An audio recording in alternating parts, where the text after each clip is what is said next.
What's going on, everybody? This is Lady Luck here again. Okay. We got it.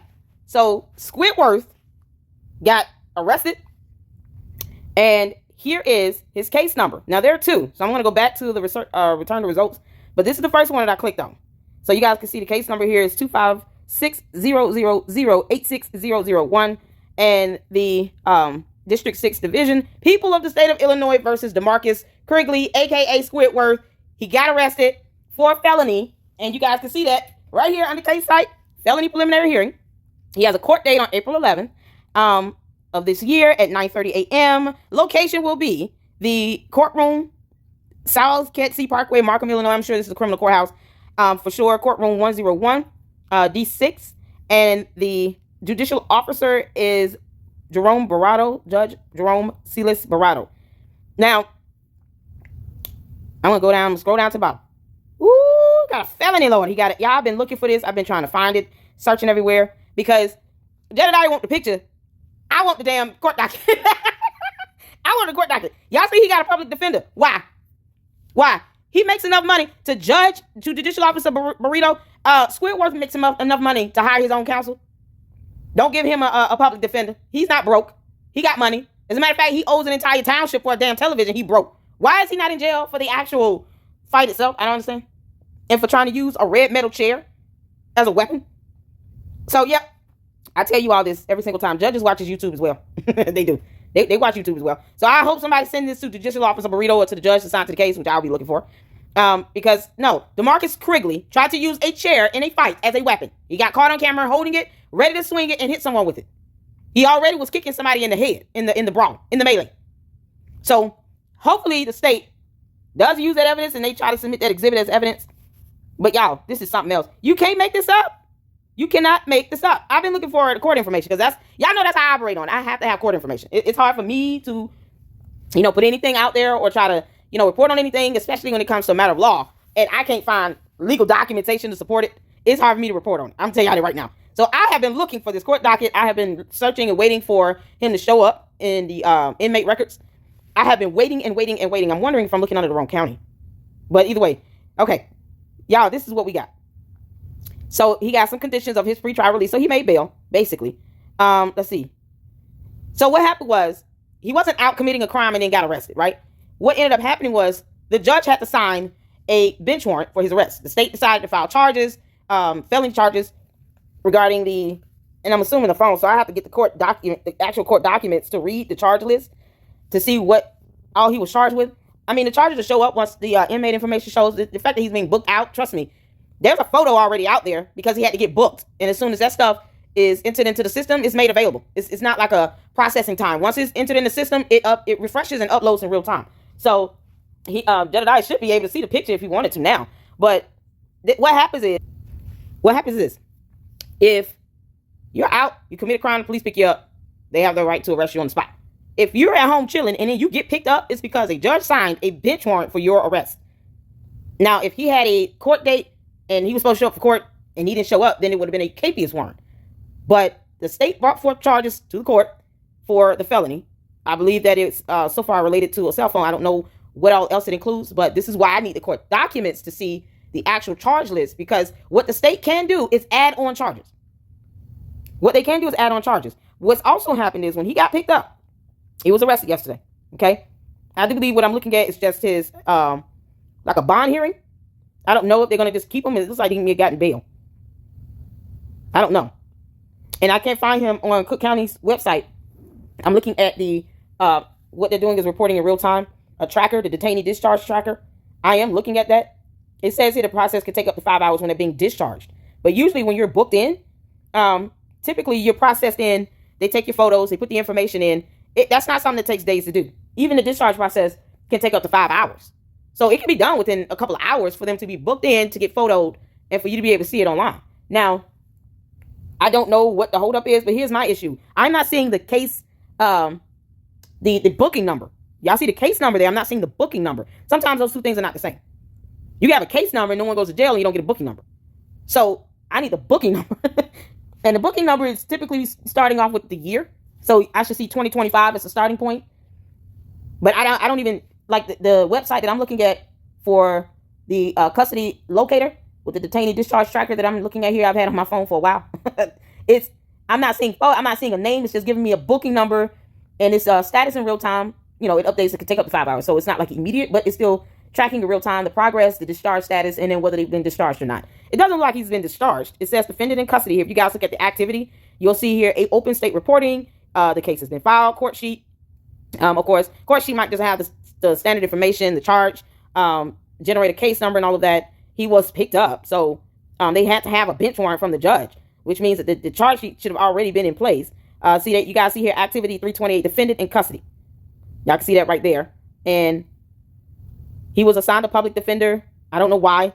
But typically you get a public defender off the bat. I don't know why you do that. They'll ask you for your hearing if you can afford an attorney, or they determine, they ask a series of questions, have you fill out a form to determine whether or not you qualify for a public defender.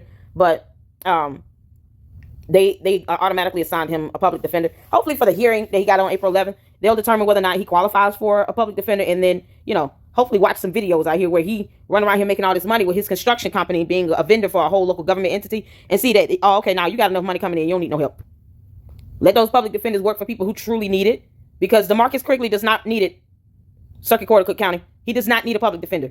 He makes enough money hemorrhaging tax dollars through these bogus ass contracts that don't get signed in agreements with no bids, where he's getting 6 figures. He does not need a public defender. He got enough money. God, please let me watch YouTube videos. So if we continue to scroll down, appearance filed, that was for the attorney. So there's a conditions of pretrial release order. So they basically, it's like a bond hearing. It has to be something heinous, even if he's a repeat, because he is, where they decide, okay, we're not going to give you bond. We're not going to give you a bond. We're just not. We're going to detain you. But so far, based on the charge itself, that he was going to, and I said that yesterday in Jedediah's live stream, he's going to get a bond. I mean, I don't know how much it is, but he was going to get a bond. So if you guys are looking here, you see he got refrained from communicating with a particular person. So there's a restraint in place, a TRO of some sort in place, where he cannot have contact with certain individuals now and communicate with anybody.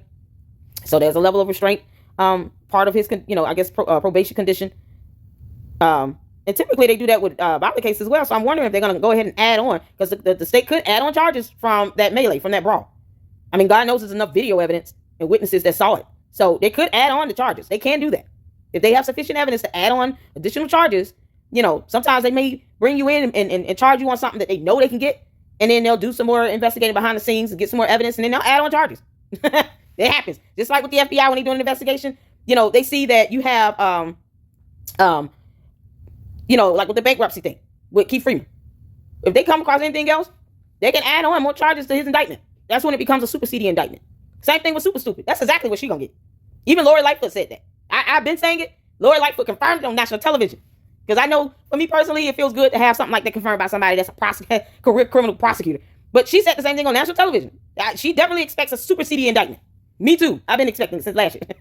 So they can add on charges. So hopefully they add on the charges for Squidworth, for beating up the TV, for beating up Jedediah, kicking people in the head, trying to use a chair as a weapon, and for theft of property. Oh, yeah.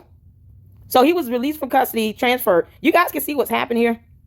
Midham was transmitted to the sheriff's office. So he got picked up. The order came through from the sheriff's office to go pick him up.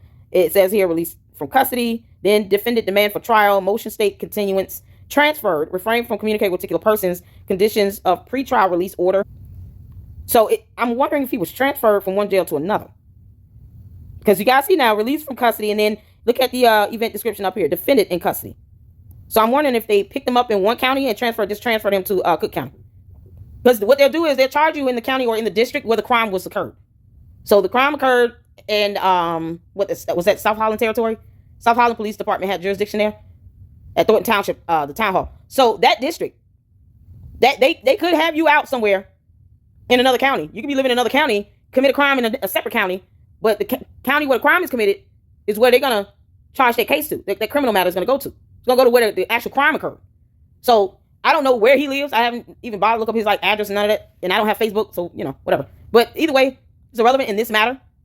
Where he lives, what matters in a criminal case is where did the crime occur? And it occurred over in, I'm assuming that's Cook County with the Thornton Township. I think that's Cook County. So it looked like he got picked up and then he, transferred to a different county. Because now you see at the top here, y'all see this. I'm not making this up. Defendant in custody.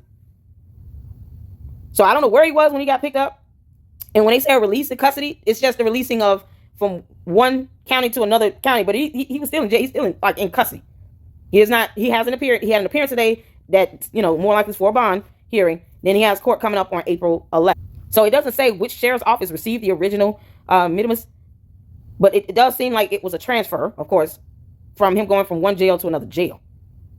So they sent him over to where his case is, and then he had the appearance today in the Circuit Court of Cook County, the criminal courthouse, because criminal courthouse is not the same as like where you go file a civil lawsuit or something. That's not gonna be held in the same courthouse. So criminal courthouse for criminal matters. I'm excited, and I'm gonna tell y'all this.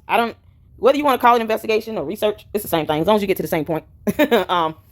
Yeah, I know William Moore has been cooperating since he's been terminated. Don't ask me about my proof on that yet, because I'm not ready to release it. Y'all know how I operate. Come on now. I'm meticulous and methodical when I move now. I want to make sure when I put information out there, I want to be able to show you all everything and be able to tie it together. But don't pray for me no more, William Moore. I know you knew you had it coming the moment you were terminated. You knew that. And I believe you wanted to cooperate before then. Perhaps because, you've been kissing super stupid's ass for too long. It's hard to break away from stop doing it, I guess. Even though you're a grown-ass man, you could have stopped doing it at any time. But you needed the protection of the whistleblower to make sure that nothing happened, even though you were still terminated. Because, you need to be terminated. Don't even know what you do. It need to happen. But you wanted that assurance. See what I'm saying? That's what I'm saying. I'm not going to put everything out there just yet, but that whistleblower act is vital and crucial. First of all, it's protection under a federal law. All right, so the whistleblower act extends across the entire United States of America. It's not just limited to Thornton Township or anything. The fact that they reminding people that the whistleblower act exists, it's a standard. It's a federal law. So it's applied across the board. It doesn't matter what level of government you're talking about here. But that assurance, that needs to be reiterated. It needs to be asserted.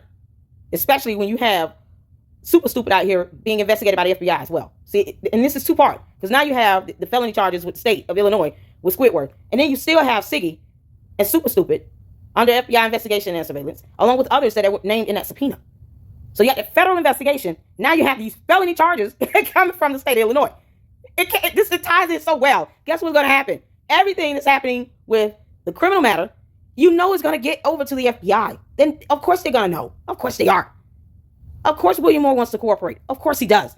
Of course he wants to have the protection of the Whistleblower Act. Of course he does. Because there's no way now you can escape that, knowing that the FBI is looking in on everything. Because, let's be honest. They're the ones that really be scared of here, William Moore. Not super stupid. And you know that. Somebody gets hit with some felony charges? Why the FBI sitting here eating popcorn, looking at every little thing going on? Come on, bro. Come on, bro. Of course you're cooperating. Of course you are. I was the one that said last month, you should have been cooperating a long time ago. I don't know what's wrong with you. I've said that in a couple of my videos. I don't know if you all picked up. When I put that out there, just like with Robert Hunt, it's for a reason. I'm not just saying it. It's for a reason. So, I know he's been cooperating. I know Robert Hunt's cooperating. He's been cooperating because he was named in the FBI subpoena. So, at the very least, he's had to supply documentation to the FBI. But he knows that they're going to dig deeper and they're going to find out a lot more than what you all see in that subpoena. It's not just emails, not just internal, external communications with Robert Hunt. He knows to cooperate. But William Moore, come on. Are we kidding? That's why I don't understand Keep My Chicken Nugget still acting like a jackass. Bro, you don't have any legs to stand on. Especially now we all know how the inside of that check cashing place look. Oh, and I want to correct myself on that. I got a comment today earlier about the check cashing place. When you go to the check cashing place, you're getting the check endorsed. You're not writing the check. It's being endorsed. So I need to correct myself on that because I don't want you all to be confused with a check that's being written out to a vendor being endorsed there. Now, the only way I can say something is endorsed involving a vendor is if Super Stupid wrote the check out like how she did with Oak Construction. And then she's going with the vendor to that check cashing place to get her cut from a kickback. But the vendor is using that check cashing place to cash that check, get cash. Now, Oak Construction had a bank, but I'm saying let's envision that being any other vendor where she signed her name to the check and no one else's. And she like, hey, I'm going to roll up with you. You can go to this place over here and they'll cash it for you. Yeah. So while you endorse it out, you cash that check, just don't forget my piece of the pie. That's the terms I was trying to connect that with. And it got confusing with that for a couple people. So I apologize if that's confusing. But normally, for the two signatures, the sign that you all see, you have to endorse it when the check is written out to you. You endorse it there when they tell you to do it. That's what that sign means. But I would not be surprised if Super Stupid sent people over there to the check cashing place and met up with some of them vendors or with certain individuals, especially those two that was so-called added to that bank account, that Fifth Third bank account that landed in the court document? Will she add people to a bank account on her own volition for no reason? And then all of a sudden it's like, oh, well, let's just write this check out to cash. Well, I'm going to write this check out to you. You go cash it. She's not, the whole concept of check fraud is not a foreign concept to her. And it don't have to be in a bank. You got this stuff that happens in check, cash, and currency exchanges all the time. And then she in there with that person she just wrote that check out to. So that's how kickbacks happen. That's my opinion on it. I'm sure the FBI is going to make that a matter of a fact with some evidence. Because, I mean, let's be honest. We all know she got some kickbacks. I mean, it's just, I think that's a general consensus everybody can agree to make a fact. She got some kickbacks. There's no way in hell she went out her way to not have no bid, no contract vendors do work on anything, especially with that skating rink. $1.4 million, and she didn't benefit from that. But she went out her way to go against the board approval, go against local ordinances, go against state law, violated laws on so many levels. Just so a $1.4 million skating rink that is now inoperable can be built. It wasn't about the skating rink operating. It was about it being built. Because I can get these vendors on now. I give you this deal, this contract. I want my cut. Y'all can imagine how weird country ghetto ass saying that to somebody. I want my cut. $1.4 million, a lot of money I'm trying to send your way. I want some of that. Come on now. So yes, that's what I wanted to make sure I cleared up and clarified. So I did respond. I stand corrected. And I thank you all for pointing stuff like that out to me because I don't want to leave it confusing. You have to endorse the check on the spot in there, not her signing it out to someone. But I would not be surprised if she's there with some of those people that's endorsing the check because we all know she's getting a kickback. We all know that. All right. Let me pull up the other record that I saw on Squidworth right quick. So here's the other case here. In this case number 19 CR 1340801. This was in 2019. Date file. Yep. Usually the year is going to precede the case number. It might be 2025 or just 25 like the other case we just saw. It was 25. So it's just, in this matter like 19. And then CR is criminal. And then, of course, 1340801. So it's like the year, the case type, and then the actual case number. The other one was like 25 and then 0000. So they didn't have a case type yet. I don't know why. Assigned. I mean, it's a criminal matter. It should be CR. But either way, they're still working on it. But as you all can see, Squidworth is not a stranger to being in trouble with the law. I mean, I'm sure everybody's been in trouble at times too. It happens. But you keep doing dumb things to keep getting in trouble. This was in District 5. The calendar was JCR 0574. Date file 10/7/2019, District 5. People of the state of Illinois. This was a felony. Again, he had a public defender, Peter Kasparis. Why does he keep getting public defenders? He can afford an attorney. So you guys can see the last activity on this case was just last year, October 21, 2024. Probation terminated satisfactory. That was the last activity on this case. You just got off probation, you dumbass. And you back now you got another felony again? You just got off probation. This could not get more weird if you... You can't make this up, Lord. You can't make this up. You can't make this up. I really want that song in my intro. Well, child, you cannot make this up. You just got off probation October 21, 2024. Well, this case was this probation was terminated because you fulfilled the probation requirements. Satisfactory. You just got off probation. What the hell? Probation terminated. Satisfactory. Oh, Lord. Let's see here. If you guys read down, you have to read these case activities. You got to start from the bottom, go to the top. Let me do that. So we starting from the bottom, we going up. 10/4/2019, indictment, information, clerk's office, presiding judge. And then, of course, he had a court date, 10/15/2019. That was at 9 a.m. You can look this case up. There should be a full case docket on this. I would only do it just out of curiosity to see exactly the charges because it doesn't state the charges on this docket sheet here. This is just the case information and the case activity. I have to read the court documents to see the actual charges. The same thing with this new charge he got. And then, of course, defendant on bond, public defender appointed, defender arraigned. The judge was Michael Joseph Kane. Plea of not guilty, which is typical until you get a full hearing. Motion for discovery answer file, case management. It's just certain case statuses that's entered in. Admonished as to trial and absent. Somebody got admonished. Admonished as to trial and absent. Continuous by agreement. Okay, so the state and the defendant, I'm sure the public defender agreed to have the case continue. That was on 10/22/2019. And then 12/11, defendant on bond. Okay, so apparently what happened was 2019 was the year where COVID started picking up. Looks like he had a hearing and he didn't show up. Admonished as to trial and absent. I mean, probably didn't show because of COVID. So I don't think anybody was really in court. They did have a continuance. He was put on bond 12/11/2019. And then it says again 1/31/2020. Warrant ordered, warrant issued. Hold on. Then you all see this is going back to 1/31/2020. 3/25/2020. Order of court continuance, COVID-19 closure. 325, failure to appear. So these activities were put in the same day. Failure to appear, defendant notified by postcard because of COVID-19. I mean, unless that admonishment in 2019, where the court was open, he just failed to show. It looks like it was just simply because of, the COVID pandemic. June 15, 2020, order of court, continuous COVID-19 closure. August 3rd, 2020, defendant not in court. August 3rd, public defender appointed again. Then defendant not in court. Ugh.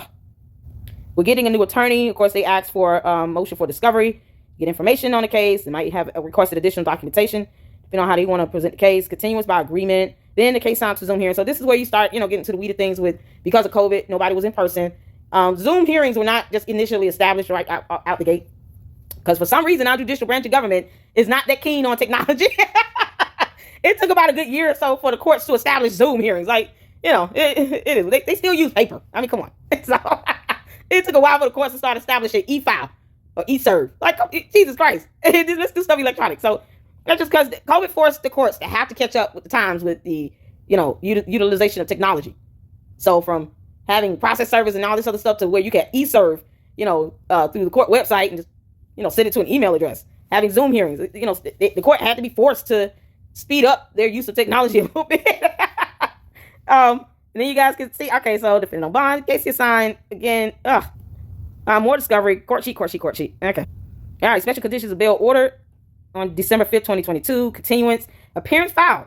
Continuance, motion to withdraw as attorney sustained. This was on April 3rd, 23. PD, that is the attorney's bar number, 30295. There, the PD number. So I'm wondering why they withdrew. He had a public defender. That's what PD is, public defender. Why did they withdraw? Now I really want to see the court documents. I can imagine Squidworth being the type of person to give people a hard time for no dumbass reason at all. for dumb reasons, for no reason, or dumb reasons altogether. He just probably go in trying to make some argument on some sovereign citizen BS. I can imagine him being one of those people. I'm a man of the land. I'm a real boy. I represent I'm a living, breathing man. And I demand to be able to be treated like King and Mustafa. That's what those sovereign citizens be going and saying all that BS. Like, shut the hell up. Let the attorney talk. Why would the attorney withdraw? Seriously. All right. So you guys see we're moving up in the case. Squidworth seems like he's a whole handful and just don't nobody want to be bothered with his nonsense. Motion filed, state motion to advance, granted. And they just want to move on with the case. That's what that means. They're filing motions to have the case move forward, sitting stagnant since 2019. We're going into this case sitting 4 years from the charge date, from the initial case being opened back in 2019. Here it is, the year of our Lord 2023. They want to move this case forward. All right. So that's pretty much what that motion was for. Then you have a continuance, another motion for continuance. Lots of continuations. Jury waived. So bench trial, unless they came to a plea agreement. Judgment on finding, verdict, plea. May have done a plea agreement. This is why I need the court documents, because I can see it. But you guys can see the options there. They waived the jury trial. I mean, it's a criminal matter. They could ask for a bench trial, depending on what type of charge it's for. But it seems like it was one of those charges where it needed a jury trial. And that was waived. I think he may, because he was on bond, I think he may have had a plea deal. Yeah, he was given probation. Order entered specifics. Okay, yeah, so he had a probation. They made a plea deal agreement, 12/14/2023. Restitution made in open court, so he had to pay some money. Defendant advised of right to appeal. Petition for violation of probation denied. Okay. Because of COVID and stuff. I think it may have been from him not showing up in court. It's like why the court is putting it down at people not, COVID was a thing. So it didn't just affect the defenders. It affected the court as well as the, the prosecutors from being able to pursue the cases in the court of law. And then, of course, them having to figure out, we have advanced technology. We can do this all over Zoom. Great. It took a minute, but the court's catching up. They're catching up. Defendant advised of right to appeal. So he was given a plea deal. That's what happened. He got a plea deal. He got a plea agreement in place. He was put on probation. He paid a fine. And then he satisfied the probation terms this October 21, 2024.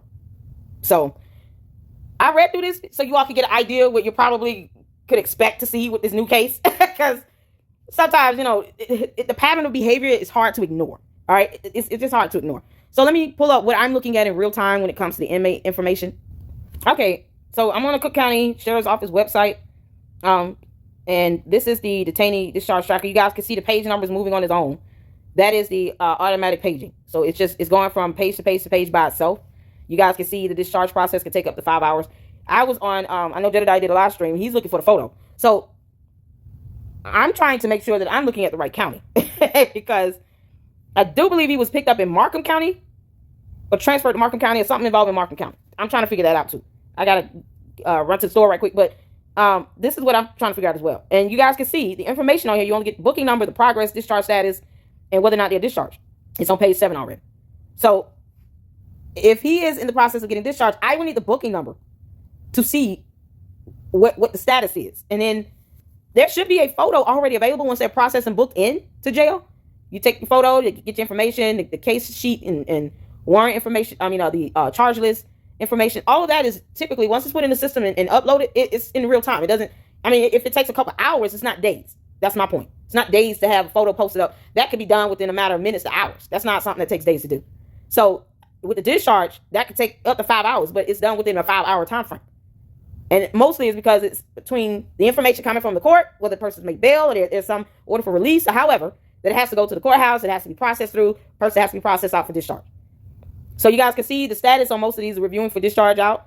I'm just trying to, I've looked as well. Let me show you all. So you all can see, I put in his name. I don't have his booking number and nothing comes up. So I don't know if he's in Cook County or if he's in another county. I did try to look under Markham County and it still took me back to Cook County. So unless he's under, hold on one second. Let me check something else. Okay, this is the Illinois Department of Corrections. I just went to the whole state. Let me see. I don't have the IDOC. I don't have that. So I have to go by his last name. His last name is weird, but it's not like overly unique. Inmate not found. Maybe discharged. Inmate. Okay, so one of the reasons why it's probably not listed here, it could have been because they are discharged. So it seemed that he had a bond hearing today. He may have been released already. It's 6:20 in Atlanta time, so it's 5:20 up there. His hearing was earlier today. He may have been released already. I don't know. But there should be a booking photo available. Let me check again. Okay, so unless he's one of these people here. Unless he's one of these individuals right here. Is this him right here? With the white shirt on down here? Unless he's one of these people. See, so what I did was I put in his name and did a search for an inmate in Illinois. His Facebook page keeps coming up. So based on the image in his Facebook page, I did search for image from there. That's how all these pictures came up that almost look like him. Black men or men with dreads. Because it's locating photos that is similar to the ones on his Facebook page. That's what it's pulling from. So when I put in his name and put in inmate photo search, it pulls up his Facebook page. And then from there, I did a search for image based on what's on his Facebook page of him.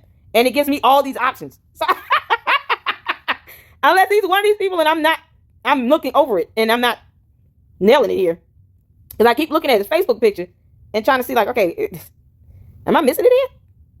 So it's pulling in all of the photos based on his Facebook page, y'all. Of everybody that might look like him or similar to him, it's just pulling in all the search results. It's all of them. But he should have an inmate photo in general from 2019 when he was arrested. Now the question is, did he have dreads back then, going back to 2019? I highly doubt it.